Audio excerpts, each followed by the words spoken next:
Alors c'est sûrement excessif de parler de métier de parent, mais il est évident que tout éducateur, et les parents également, doivent développer des compétences, hein. Il n'est pour moi pas inné de savoir s'occuper de son enfant, de lui donner ce dont il a besoin, évidemment en termes affectifs, en termes comment dire, de relations. On peut imaginer bien entendu que ces relations aillent de soi, et encore que ça pourrait déjà cela se discuter, mais après l'ensemble des autres compétences qu'un enfant doit développer dans sa vie, les compétences relationnelles, les compétences cognitives, d'apprentissage, être capable de maîtriser le français, les mathématiques, l'histoire, ça va de soi ça, hein. Personne ne remet en cause l'idée que les enfants aillent à l'école et que donc les parents se tournent naturellement vers les enseignants pour qu'ils puissent apprendre, hein. Donc les parents ne savent pas tout de façon innée, ils ont besoin de développer des connaissances, des compétences,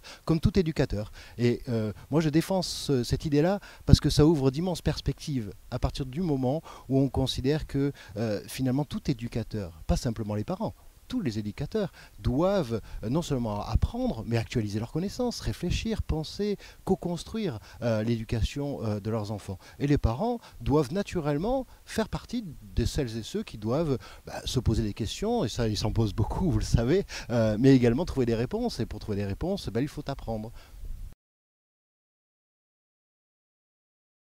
Je suis convaincu que les parents se posaient ces questions, mais je crois qu'ils trouvaient des réponses dans l'environnement immédiat, ce qu'on appelle le microsystème, dans la famille, parce que il n'y avait pas une situation telle qu'on la vit aujourd'hui. Vous savez que depuis une trentaine d'années maintenant, la configuration des familles a profondément évolué. On ne parle plus d'ailleurs de la famille, mais des familles, tellement elles ont des formes différentes. Les familles monoparentales, les familles homoparentales et les familles recomposées aujourd'hui prennent une place très importante dans notre société. C'est un premier phénomène, mais il y en a d'autres. L'éclatement géographique des familles. Les enfants ne vivent plus en proximité de leurs parents, comme c'était le cas il y a 50 ans, puisque vous avez daté 50 ans, je prends tout à fait cette date, si vous le voulez.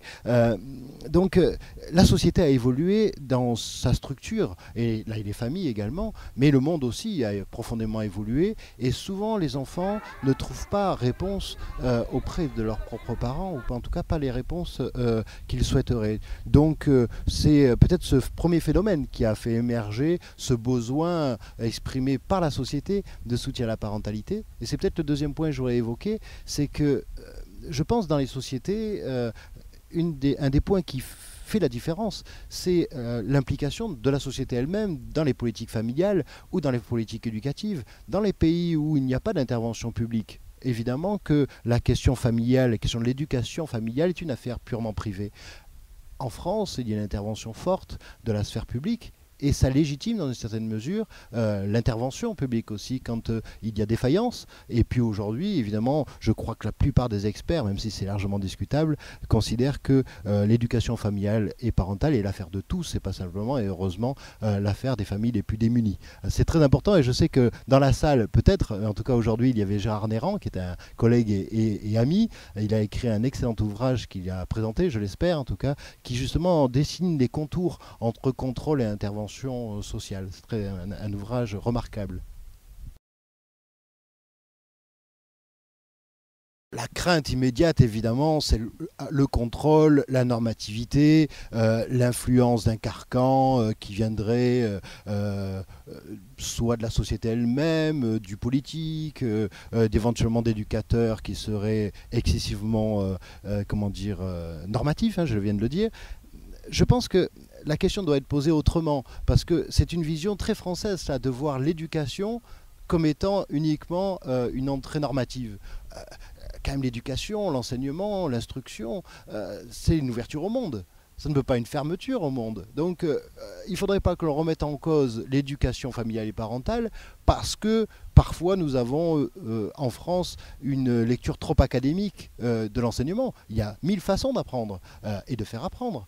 Et il faut développer évidemment cette pédagogie, cette capacité à intervenir, d'adapter cette pédagogie à chacun, d'en varier, d'être capable de trouver la voie pour sensibiliser, informer. Mais on peut quand même être d'accord sur le fait que les enfants ont une façon de se développer. Il y a une multitude de connaissances sur le développement de l'enfant. On ne peut pas faire comme si ça n'existait pas. On ne peut pas nier le fait que pour que les enfants puissent se développer correctement, ici et maintenant, dans notre société telle qu'elle est, il y a un certain nombre de connaissances que cet enfant doit maîtriser, un certain nombre de compétences, de technicité, de savoir-être. Tout ça est connu depuis longtemps. On ne peut pas faire comme si ça n'existait pas. Et donc, l'éducation familiale et parentale, si on doit intervenir, c'est bien d'aider les parents à développer les compétences parentales qui les amèneront à amener leur enfant vers ce qu'il doit être, c'est-à-dire un adulte responsable en capacité de s'intégrer socialement, professionnellement, dans l'environnement qui est le sien, en étant évidemment le plus épanoui possible. C'est ce que tout le monde aspire à être. Peut-être un dernier point d'appréciation sur la question que vous m'avez posée, c'est est-ce que sous prétexte que nous accompagnerions un enfant, chaque individu serait identique à un autre, parce que c'est finalement cela qui est la question de fond. Mais chacun est libre. Je suis enseignant, vous l'avez dit tout à l'heure. Quand on enseigne à des étudiants, je peux vous garantir qu'ils vont garder que ce qui les intéresse. Hein. Et un enseignant n'a aucun pouvoir pour obliger un étudiant, vitam aeternam, à garder des compétences ou des qualités, des façons d'être qui ne correspondraient pas à sa personnalité, à son environnement. Donc il ne faut pas avoir peur d'enseigner ou de former ou d'accompagner, c'est pas là la question. Hein. Les parents, je peux vous garantir, parce que j'en ai côtoyé beaucoup, ils prennent ce qui leur convient dans ce qu'on leur dit. Hein.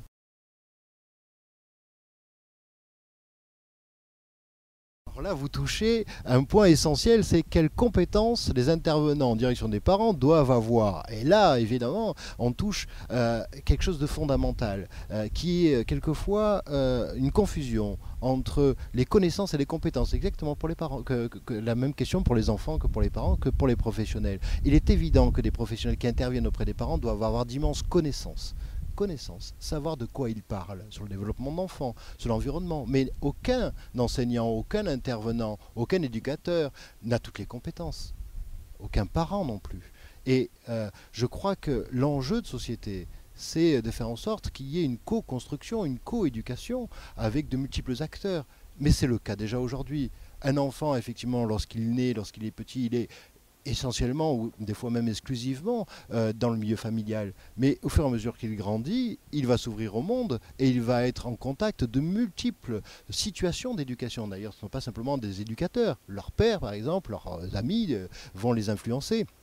Et pour ceux qui ont des adolescents, c'est mon cas, je peux vous dire que parfois on se pose la question si on a encore quelques influences sur ces enfants, parce qu'ils sont évidemment pris dans des influences multiples, bonnes ou mauvaises.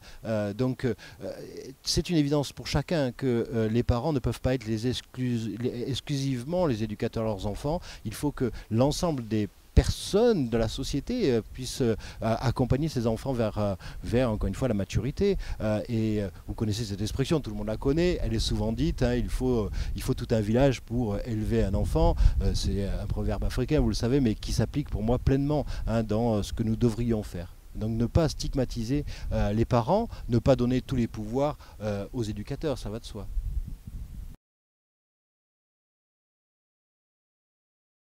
Alors je vais détourner, si vous me permettez, la question un instant, en vous disant que souvent en France, on a une vision, je trouve, extrêmement réductrice du terme soutien à la parentalité. Souvent, on détourne cette acception en considérant que le soutien à la parentalité, c'est uniquement le soutien à la fonction éducative parentale. Finalement, aider les parents à être parents. Mais, comme je disais, l'école, les éducateurs sportifs, l'action culturelle, contribue à ce soutien à la parentalité parce qu'un éducateur sportif va apprendre à un enfant un certain nombre de règles de vie, de règles d'usage, de respect des autres.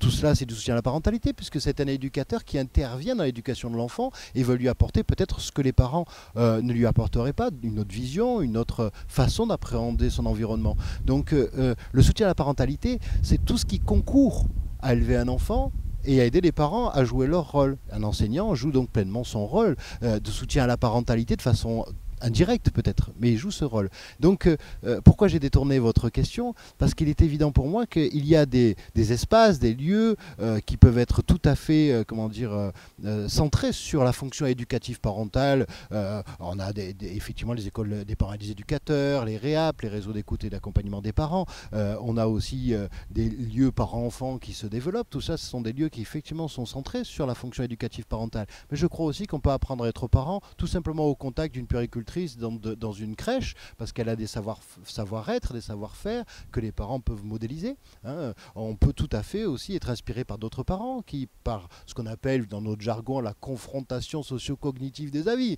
mais en fait finalement échanger, débattre, ce que nous faisons aujourd'hui, faire évoluer notre représentation des choses et se dire, ben oui, peut-être qu'il y a d'autres façons de faire et d'être. Je crois qu'il faut désacraliser cette question du soutien à la parentalité, et encore une fois, c'est pour ça que je me bats, c'est un peu militant, pour dire qu'effectivement, être parent, ça s'apprend comme n'importe quel acte éducatif. Et puis si on peut apprendre aussi en autodidacte, il y a des gens qui naturellement ont du talent, hein, donc il ne s'agit pas d'être obligé de passer par une formation labellisée avec une certification de bons parents, hein, il ne faut pas caricaturer mes propos, mais je crois qu'on ouvrirait vraiment les espaces intellectuels en France en se disant que ben voilà, quand on a besoin d'aide, quand on a besoin de soutien, ben on doit pouvoir en trouver, et que ce n'est pas être en perdition que de vouloir apprendre. Hein, au contraire, c'est s'ouvrir au monde, progresser, réfléchir. Enfin, il faut aimer apprendre, aimer à apprendre.